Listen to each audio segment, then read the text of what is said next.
Bienvenidos un día más a los estudios que estamos haciendo ahora con el libro de Jueces. Hoy vamos a hablar sobre Israel comienza con su apostasía. Recuerden que esta serie que estamos estudiando se llama La Apostasía. Y cuando hablamos de los jueces, quiero mostrarte en este momento, tengo un cuadro desde el año 1370 en la parte de abajo hasta el año 1010.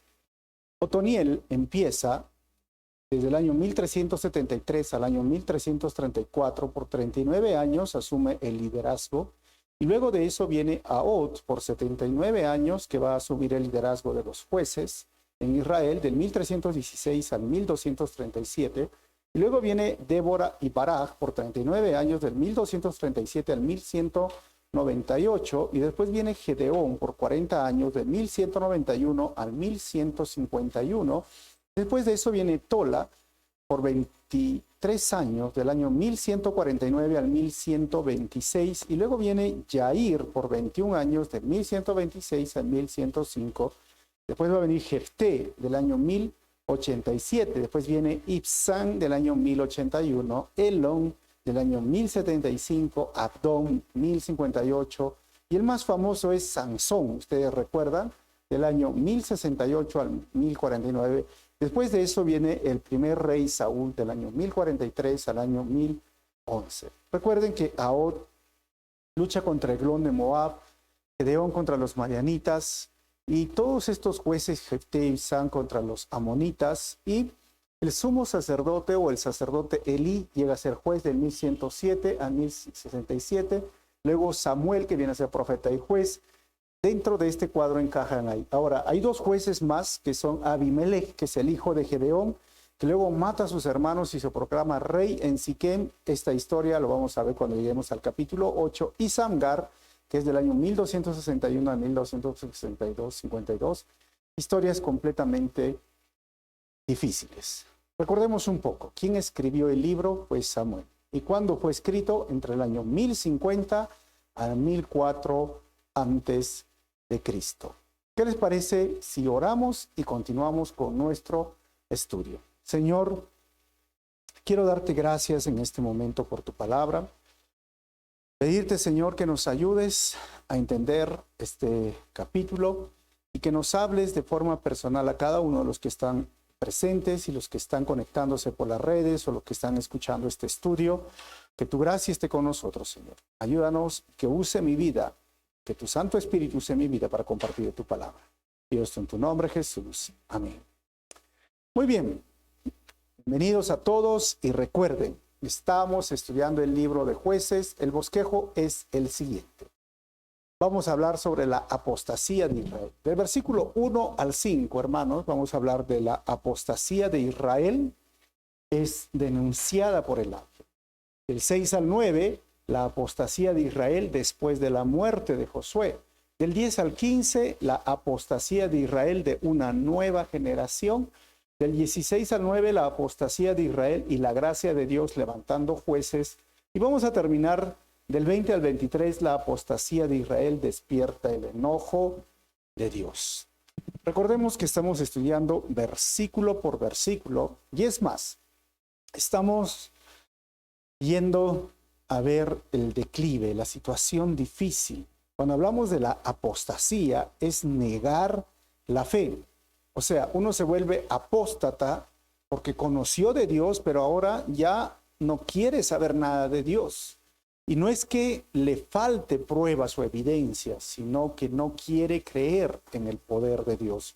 Básicamente muchos no quieren tener a un Dios que les diga cómo deben de vivir, porque Dios pone sus normas y sus mandamientos, y entonces prefieren que no haya nadie que les diga esas cosas, prefieren a nadie que esté superior a Él ordenando y manejando su voluntad bajo las normas que Él ha establecido en la palabra, y es por eso que muchas personas hoy niegan la fe y dicen que Dios no existe.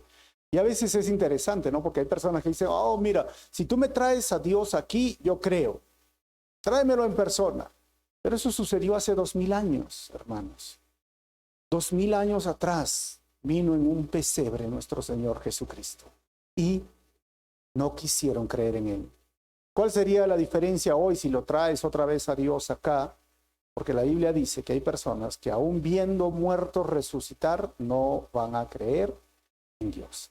Así que ahora vamos a ver entonces la primera parte de este sermón, del versículo 1 al 5, la apostasía de Israel es denunciada por el ángel. El ángel del Señor subió a Gilgal, a Boquín, y dijo a los israelitas: yo los saqué de Egipto y los traje a esta tierra que juré dar a sus antepasados, y dije que nunca rompería mi pacto con ustedes. Y ojo, acá aparece el ángel del Señor, por si acaso, ¿no? ¿Sí?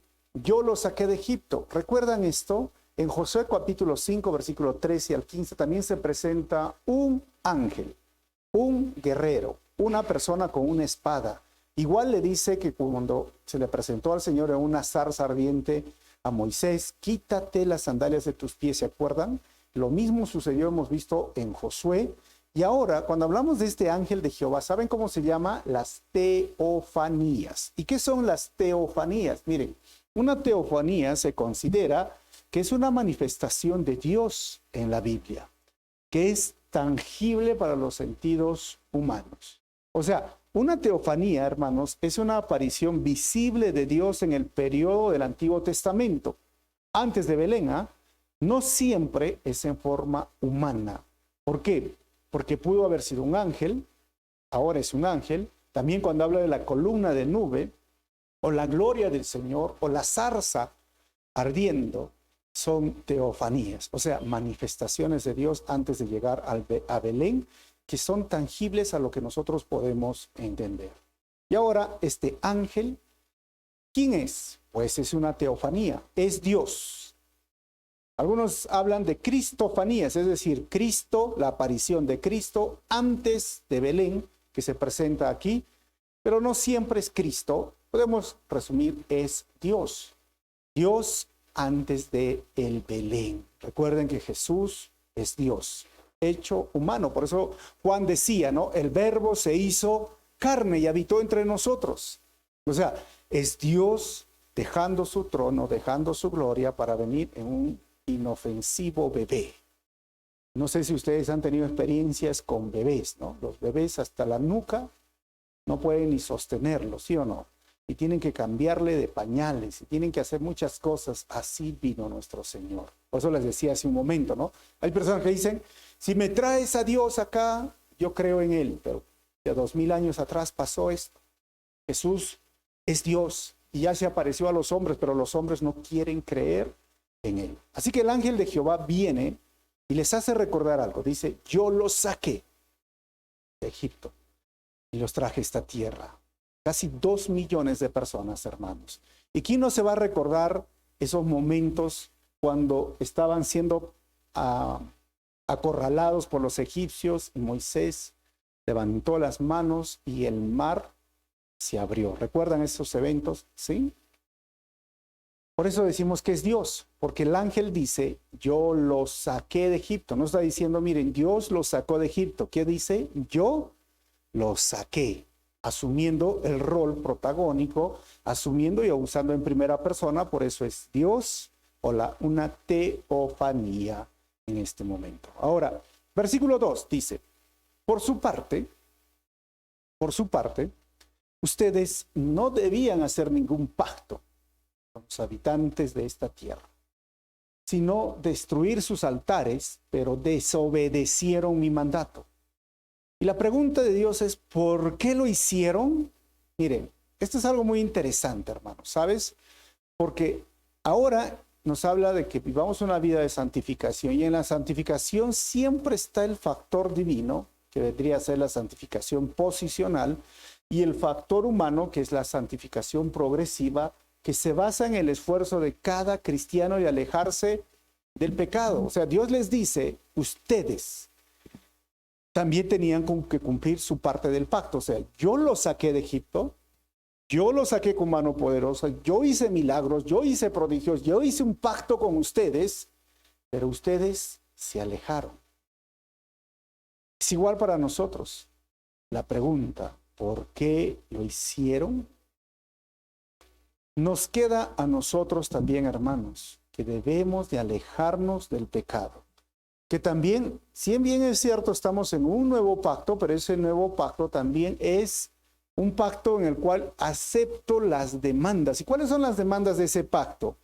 Jesús dijo, si ustedes me aman, obedecerán mis mandamientos.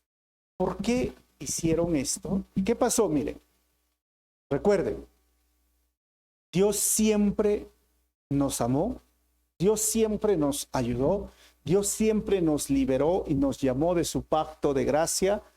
La pregunta, y si la ponemos hoy, ¿por qué aún así desobedecemos a un Dios que solo nos ama?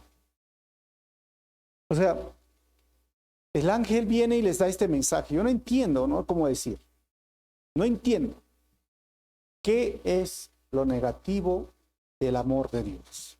¿Qué es lo negativo de la gracia de Dios? ¿Qué es lo negativo de que Dios nos ayuda, hermanos? ¿Cuándo Dios se ha puesto como un enemigo, un Dios malo, un Dios vengativo? Porque miren, bajo la idolatría y bajo lo que nosotros vivimos, este sincretismo en nuestro país, el Apu es malo. O sea, la montaña, a quien adoran los incas, es malo porque tienes que hacerle un sacrificio, tienes que matar un animal. Y si no lo haces, te castiga. Y la tierra, que es este sincretismo, que dicen la Pachamama, también es mala. Porque te causa enfermedades, te causa la sarna, te causa el mal de ojo, el dolor. O sea, los dioses, sincretismo, o aún los ídolos, o aún los dioses, hermanos, de los griegos en ese tiempo y de los romanos eran malos. Pero Dios no es así. Dios siempre nos amó, Dios siempre nos ayudó, Dios siempre nos liberó, Dios siempre nos cuidó, nos protegió. La gran pregunta sigue siendo la misma. ¿Por qué aún así desobedecemos a Dios, que solamente nos ama? Realmente el ángel le dice, ¿por qué hicieron esto?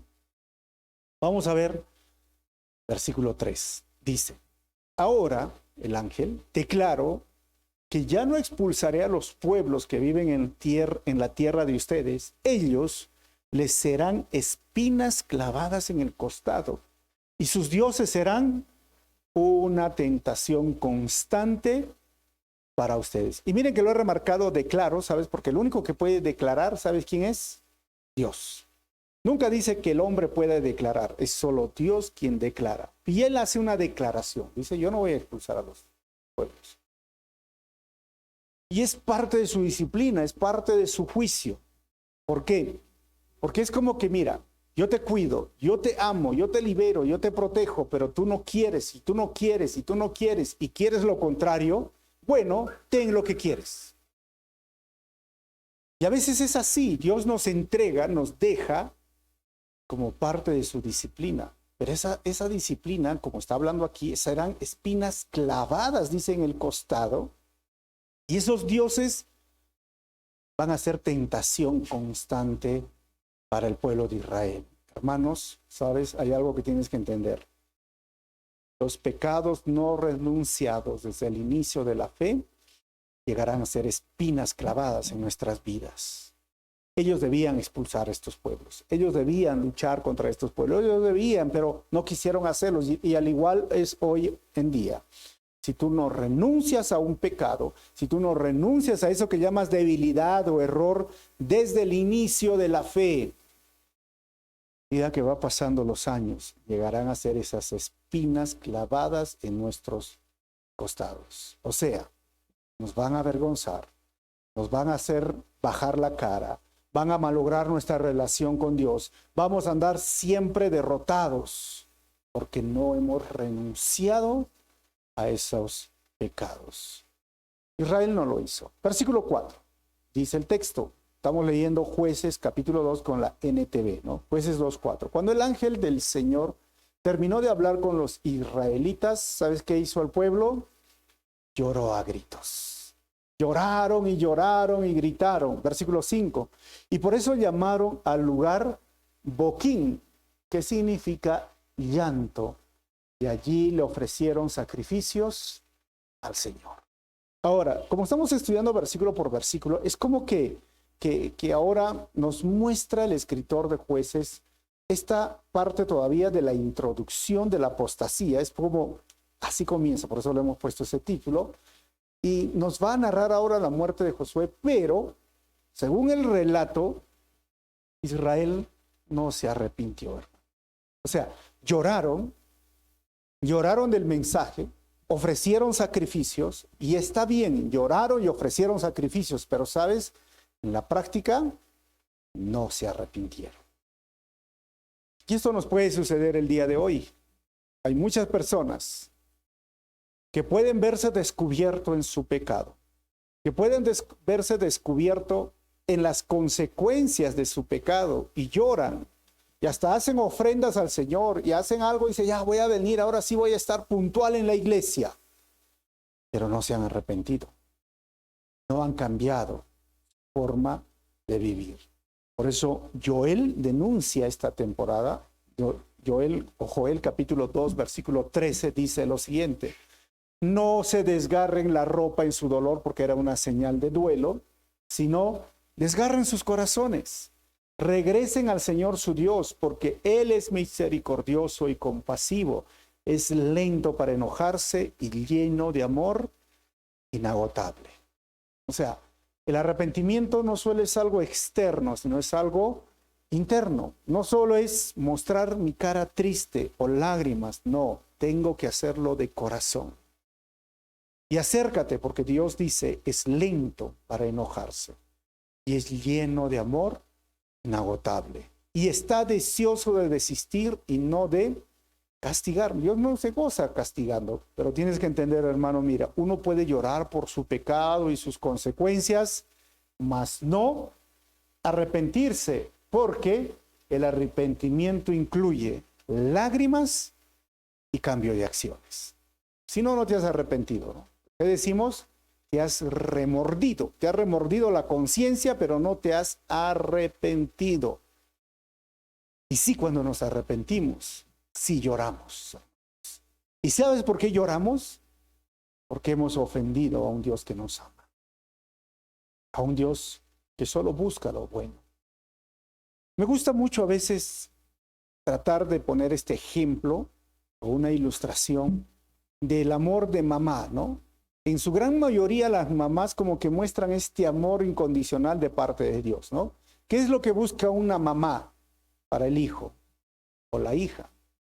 No es lo malo, ¿o no, hermanos? ¿Qué busca? Siempre lo bueno. Siempre está para ayudar, siempre está para decir, ¿cómo más puedo hacer por ti? ¿Dónde estás? Te está cuidando, te está viendo, está orando por ti si es cristiana, no la mamá. Mira, siempre quiere. Pero el hijo o la hija a veces siempre le hacen llorar, porque siempre la tratan mal, siempre están haciendo mal. Y después puede venir el hijo y decirle, ya mamá, perdóname, nunca más lo voy a hacer. ¿Y qué hace la mamá? Te perdona, te cree, pero el hijo sigue con la misma actitud. ¿Y la mamá qué hace?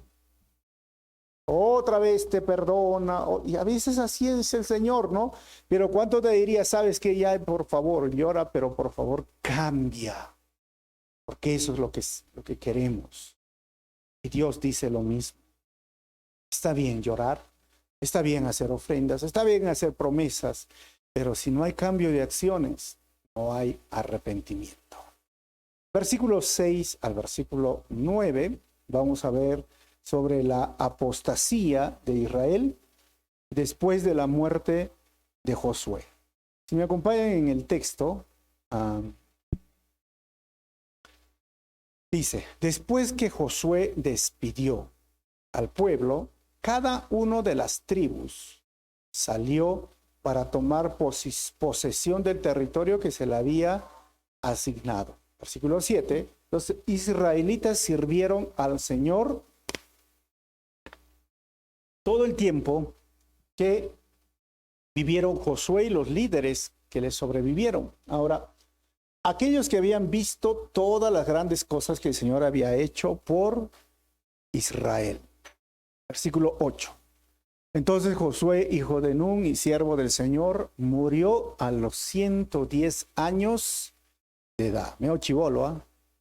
Y ojo que la Biblia cuando habla Josué, siervo del Señor, miren, esto es un título significativo en la Biblia, tanto en el Antiguo Testamento como en el Nuevo Testamento. Y ojo, es únicamente aplicado para los grandes hombres de Dios. Por ejemplo, Moisés en Deuteronomio 34:5, David en Salmos 18:1, los valientes profetas en 2 de Reyes 9:7, Pablo, Pedro, Santiago, Juan, etcétera. Todos fueron llamados, ¿sabes qué?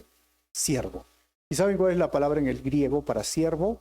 Dulos. ¿Y cuál es la palabra dulos? Esclavo, sirviente, ¿no? La empleada, el empleado, el chule, no sé, ¿no? Esa es la idea. Ellos fueron siervos del Señor. Josué fue siervo del Señor. Versículo 9. ¿Qué pasó? Lo enterraron en Timnat Será, tierra que se le había asignado en la zona montañosa de Efraín, al norte del monte Gaas. Ahí lo enterraron. Capítulo 10 o versículo 10 al 15, la apostasía de Israel de una nueva generación. Murió todos los líderes y viene una nueva generación. Y ahí empieza, hermanos, la apostasía. Después de que murieron todos los de esa generación, los padres, los viejitos, creció otra, y lo he remarcado, que no conocía al Señor ni recordaba las cosas poderosas que Él había hecho por Israel. Ahí empieza la apostasía. ¿Saben con quién? Con una nueva generación, pero que no conoce a Dios. Y yo me pregunto mientras estudio el texto, ¿no? Para verlos así. ¿Por qué ellos no conocían a Dios? ¿Por qué creen ustedes que ellos no conocían a Dios? ¿Por qué creen ellos que no recordaban las cosas poderosas que Él había hecho? ¿Y sabes? Es porque no hubo nadie que les enseñe, o no hubo nadie que les recordaba. ¿Pero acaso sus padres no eran los que habían experimentado? Sí, eran ellos, y ellos fueron los que murieron. Pero parece que con el tiempo, en lugar de hablar de la palabra de Dios, empezaron a hablar otros temas, otras cosas. Y sabes, la fe de los hijos viene de la fe de los padres. Una fe de familia, porque es una fe de familia y no es una fe de iglesia. A veces, hermanos, nos equivocamos pensando que si lo traigo a mi hijo, a mi hija, no, a la iglesia, ahí le van a hablar de Dios. Pero en la Biblia, desde Deuteronomio 6, ¿saben de quién es la responsabilidad de hablarle de Dios a los hijos? Es de los padres. Es de los padres. Y la fe de los hijos es la fe de los padres, porque es esa fe de familia. No descuiden su devocional familiar, hermano. Yo sé que hay muchas cosas que están haciendo en la vida. Pueden hacer muchas cosas, pero no descuiden su devocional familiar. Es tan importante, tan vital. Y algunas personas dicen, es que mi hijo no quiere, es adolescente o es chiquito. ¿Sabes? Si está en tu casa, tienes que ordenarle, decirle, porque tú no le sugieres, tú le ordenas porque eres autoridad. Hasta que viva en tu techo, pues tiene que escuchar la palabra del Señor por ti, quiera o no quiera. Y si es adolescente, bueno, empieza a negociar. Vienes al devocional y te dejo usar esto, lo otro, te doy permiso para esto. Pero la fe de los hijos viene de la fe de los padres. Versículo 11, miren lo que nos dice el texto. Los israelitas hicieron lo malo a los ojos del Señor y sirvieron a las imágenes, ¿saben de quién? De Baal. Versículo 12, abandonaron al Señor, y miren, abandonaron al Señor. No es que Dios los abandonó, ellos abandonaron Dios de sus antepasados, quien los había sacado de Egipto. Siguieron y rindieron culto a otros dioses, los dioses de los pueblos vecinos, y así, ¿qué hicieron? Provocaron el enojo del Señor. Ojo que Dios se enoja, por si acaso, hermanos. Miren, adorar o venerar a ídolos, los que nos dice el texto, no es adorar a Dios. Venerar ídolos es abandonar la adoración al único Dios y provocar su enojo. No hay que digan, oye, es que el ídolo es la representación de Dios. Es que es una imagen de Dios y Dios no prohíbe tener imágenes porque aún en el templo había imágenes. No, mentira. Sí es cierto, habían estatuas y todos, pero nunca fueron adorados. Ni el arca fue adorado. Dios es espíritu y debemos de adorarlo en espíritu. Y si es espíritu, ¿cómo un pedazo de madera, de yeso, de metal puede representar al creador del universo, al Dios grande, fuerte, temible? Es una ofensa, ¿sí?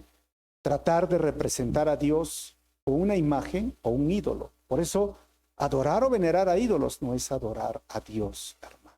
Versículo 13 dice: abandonaron al Señor para servir, ¿saben?, a Baal y a las imágenes de Astoret. ¿Saben? Baal, se ha encontrado tablillas de Baal, y este es Baal, no sé si lo ven a Baal. Le voy a marcar, miren, esta es la idea de tener un Dios que se llamaba como Baal, si lo ven las líneas rojas, ¿no, hermanos? Esta tablilla representaba a Baal, pero vamos a ver un poquito de Baal. Miren, según la mitología cananea, Baal era el hijo de él y él era el Dios principal. Baal significaba marido o dueño, por eso es que había el conflicto, porque ellos decían, estamos cambiando de marido, porque Dios también era llamado marido, porque era una relación marido y mujer. Ahora, Baal era considerado el más poderoso de todos los dioses.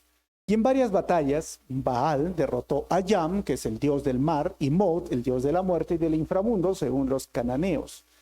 Las hermanas compañeras de Baal, ¿saben quién era? Astoret. Y a ellos estamos hablando que los israelitas adoraron, y también Anat.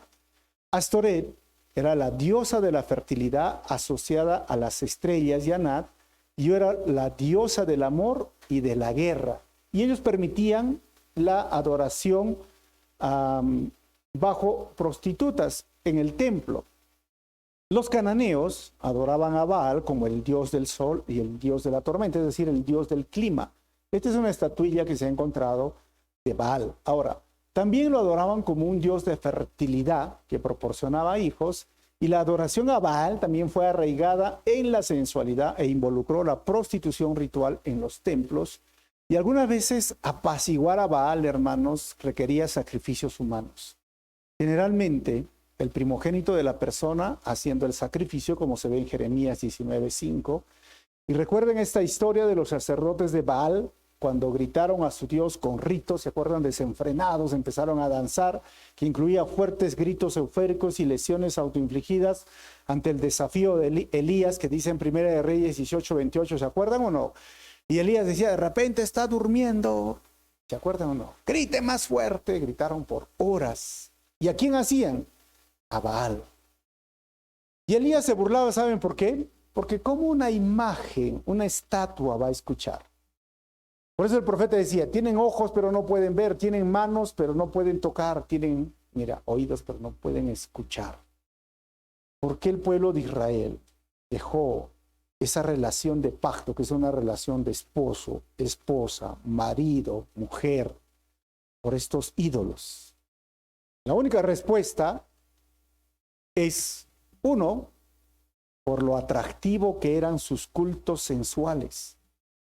Que uno podía tener sexo con cualquier persona y era parte de la adoración. Mientras Dios dice, el marido tenga una sola mujer. Pero bajo esos cultos puedes tener cualquier cantidad de mujeres. Y es lo mismo que permite hoy la idolatría, ¿no saben? La gente hace su fiesta de la cruz, llegan y ¿qué empieza? Choque y fuga, ¿no? La fiesta.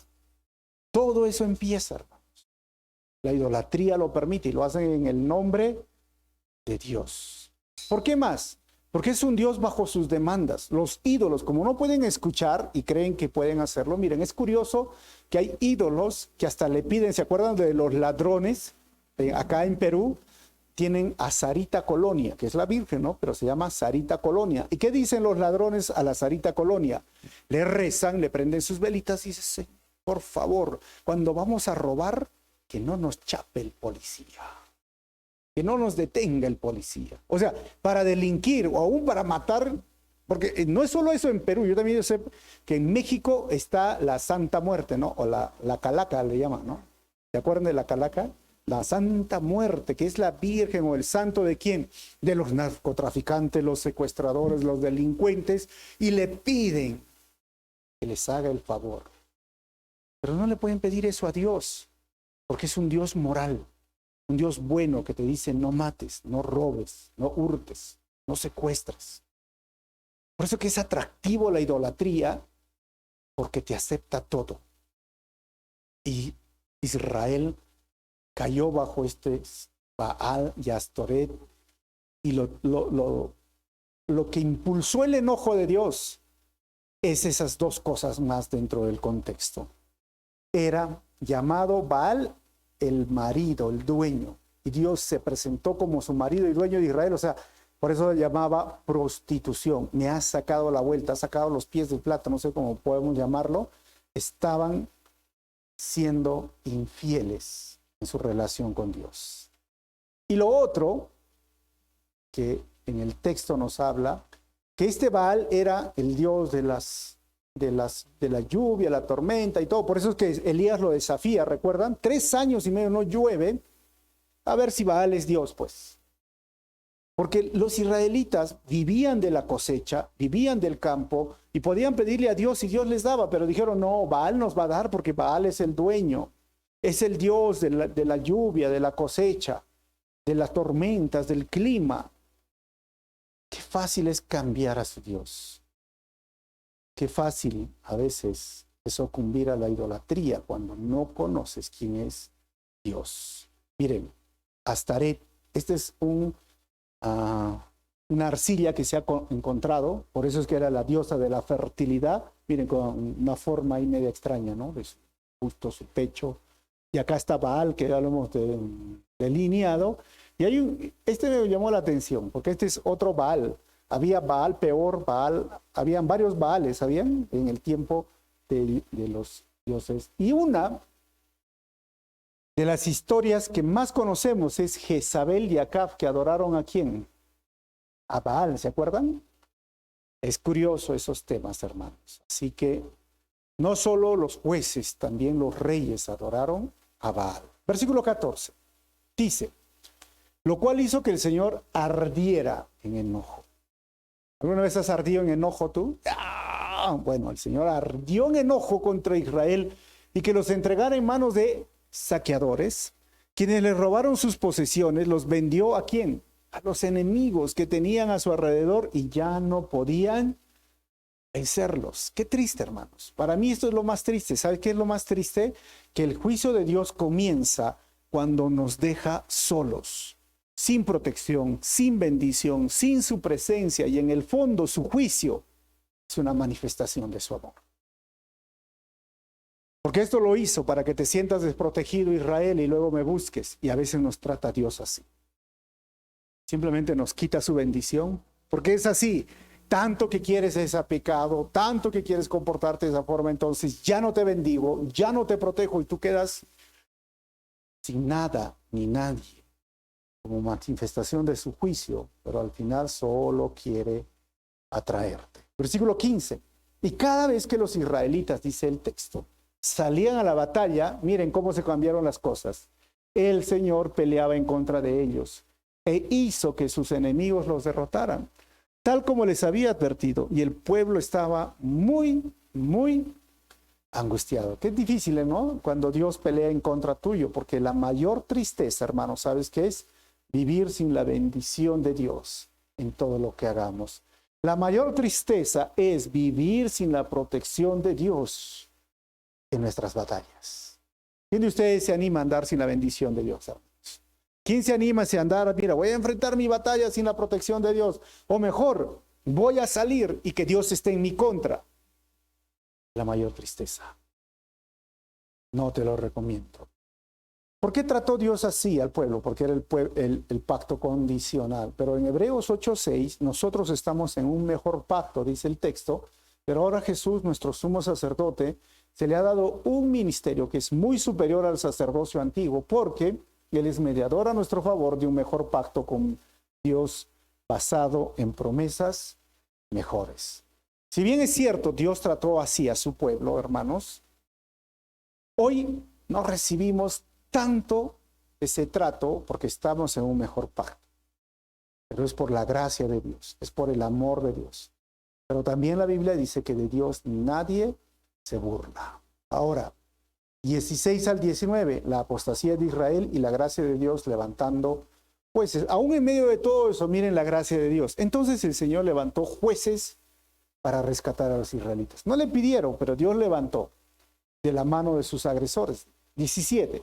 Sin embargo, ¿qué dice? Israel no hizo caso a los jueces, sino que se prostituyó, y lo he remarcado, rindiendo culto a otros dioses. Qué pronto se apartaron del camino de sus antepasados, los cuales habían obedecido los mandatos del Señor. Hermanos, ¿sabes? ¿Cuáles son los síntomas de abandonar a Dios? Estos son los síntomas. 1, desechar a los líderes espirituales que Dios levanta y rendir culto a los ídolos. Por eso es que ahí empieza la apostasía. Ahí empieza, hermanos. Porque hay muchos por ahí, ¿eh? Por eso hay tantas sectas, hermanos, que apostatan de la fe. 18.